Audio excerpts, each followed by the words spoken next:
बोले हनुमान जी महाराज की जय। यूं तो हनुमान जी महाराज के अनेक गुण बताए गए हैं महाराज, लेकिन बहुत से गुण हनुमान जी महाराज के ऐसे हैं जो हमें हमारे चरित्र के अंदर उतारने की आवश्यकता है, जो कि ये हनुमंत लाला की कथा हमें सिखाती है किस प्रकार हनुमान जी के गुणों को हम हमारे जीवन के अंदर उतार सकते हैं और कैसे उन गुणों को हमें हमारे हृदय के अंदर उतारना चाहिए। तो पहला गुण तो हनुमान जी महाराज का क्या बताया गया। हनुमान जी महाराज जब लंका में जाने लगे, समुद्र के तट पर विद्यमान है, तब क्या कह रहे हैं पहली चौपाई सुंदरकांड के अंदर, अरे जामवंत के वचन सुनाए, सुनि हनुमंत हृदय अति भाए। जब कोई बूढ़ा कह रहा है, तो जब बूढ़ा कह रहा है, बूढ़े के कह को सुनकर जवान उसके ऊपर चल रहा है, उनके कदमों के ऊपर। और जिस घर में ऐसा होता हो कि बुजुर्ग कह रहे हैं और जवान कर रहा है, तो मानना चाहिए महाराज, तो उस घर में अब सब सुंदर ही सुंदर होगा।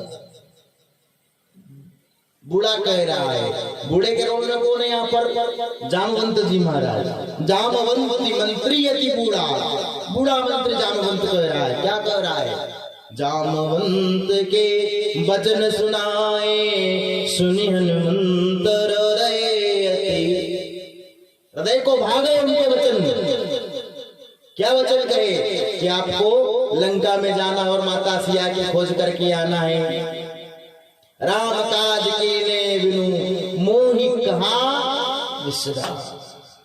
हनुमान जी महाराज को राम काज के बिना विश्राम नहीं है। पहला गुण, बुजुर्गों की आज्ञा का पालन करो।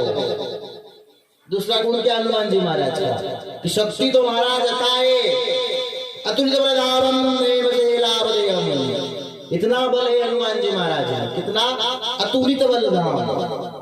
अच्छा, एक बार की बात है, हमारे हनुमान जी महाराज, उनके सामने कौन आ गया, बाली।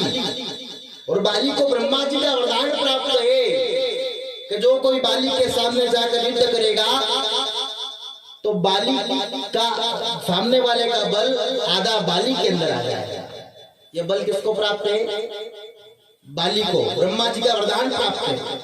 जब हनुमान जी महाराज सामने आए तो ब्रह्मा जी ने उन्हें पहले से कह दिया कि हनुमान, बाली को वरदान प्राप्त है मेरा कि जो कोई उसके सामने जाकर युद्ध करेगा तो सामने वाले का आधा बल बाली के अंदर आ जाएगा। इसलिए मैं ब्रह्मा तुम्हें कहता हूं हनुमान, अपने बल का 10% बल लेके ही जाना।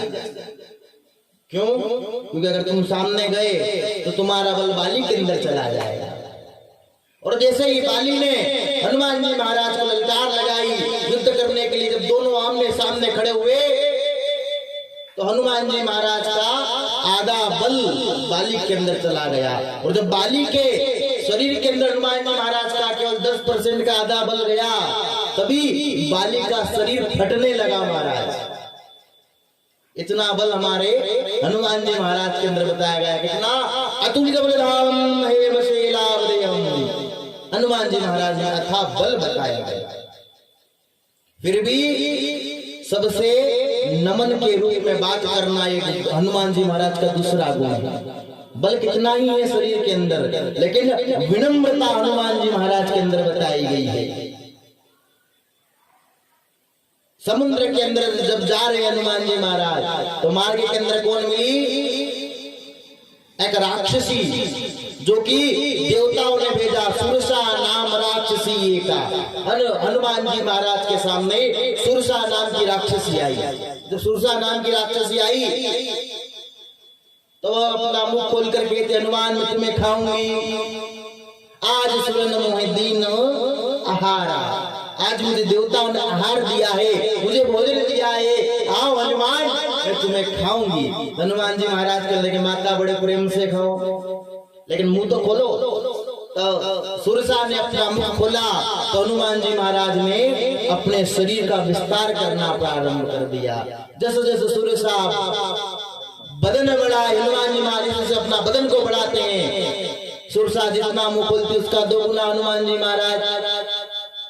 अंत में सुरसा ने 100 योजन का मुख खोला, और जब 100 योजन का मुख सुरसा ने खोला तो हनुमान जी महाराज अखिल गुरूप पवन सुतलय तुरंत छोटे से बन गए महाराज। लघु रूप हनुमान जी महाराज ने अपना बना लिया। हनुमान जी महाराज चाहते तो सुरसा ने 100 योजन का खोला, हनुमान जी महाराज 200 योजन के बन जाते। तो कान तो माता सीता के पास में और नाक राम जी के पास में, इतने बड़े हमारे हनुमान जी महाराज बन जाते। लेकिन क्या हनुमान जी महाराज के अंदर विनम्रता विद्यमान है। उन्होंने मन के अंदर निश्चित किया कि इस प्रकार मैं इनके संकल्प को भी पूर्ण कर दूंगा और मुझे भगवान राम के कार्य के अंदर जाना, उसके अंदर भी विलंब नहीं होगा। हनुमान जी महाराज ने तुरंत लघु रूप बना करके सुरसा के पेट के अंदर गए, और जब तक सुरसा अपना मुख बंद करे तब तक हनुमान जी महाराज वापस आ गए। और सुरसा से हाथ जोड़कर हनुमान जी महाराज कहने लगे, सुरसा अब तो मैं तुम्हारा बालक बन गया हूं, क्या अब भी मुझे खाओगी? सुरसा ने कह दिया, नहीं हनुमान, मैं तो केवल तुम्हारी परीक्षा लेने के लिए आई थी, तुम्हारे अंदर कितना बल है, तुम्हारे अंदर कितनी बुद्धि विद्यमान है। लेकिन हनुमान, तुम्हारे अंदर तो अथाह बल विद्यमान है, और बल के साथ साथ विनम्रता भी तुम्हारे अंदर विद्यमान बताई गई है। हनुमान जी महाराज का दूसरा। हनुमान जी महाराज का तीसरा गुण क्या बताया गया कि काम चाहे खुद करे, लेकिन उसको राम जी के भरोसे छोड़ना। ऐसा नहीं किया मैंने किया। आजकल तो समय ऐसा चल रहा है महाराज कि थोड़ा अगर कोई कुछ करे, यहाँ तक कि कथा कांडाल के अंदर बैठकर कथा भी अगर सुनेंगे तो शाम को जल जाएगा, साहब की याद फलाने जी की कथा के अंदर हम और जहां पर मैं आ जाता है वहीं पर सब कुछ खत्म हो जाता है। शरीर के अंदर मैं नहीं चाहिए। शरीर के अंदर परब्रह्म परमात्मा को जिस दिन बिठाकर हमने कार्य किया, उस दिन हमारे सारे कार्यों सार्थक होना प्रारंभ हो जाएंगे। हनुमान जी महाराज के अंदर वही गुण विद्यमान है। लंका के अंदर जब विभीषण जी महाराज के सामने हनुमान जी जब पहुंचे, एक ब्राह्मण का रूप बना करके, तब विभीषण जी महाराज ने हाथ जोड़कर पूछा कि आप कौन हो विप्र देवता, मुझे आपकी कथा सुनाओ।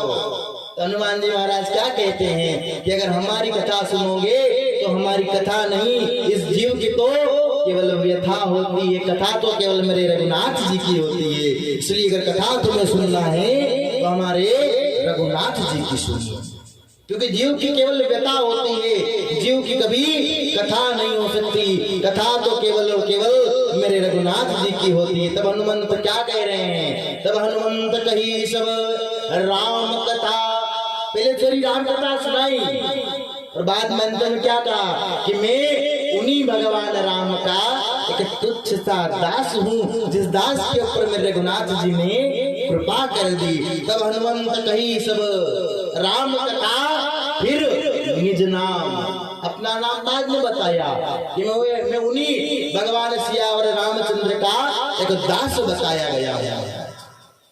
और अभी हम सभी के मध्य में बढ़िया ही पावन पर्व आने वाला है, भगवान हनुमान जी महाराज का प्राकट्य उत्सव, जन्म उत्सव, जो कि हमारे हनुमान जी महाराज का बताया गया है। बड़े ही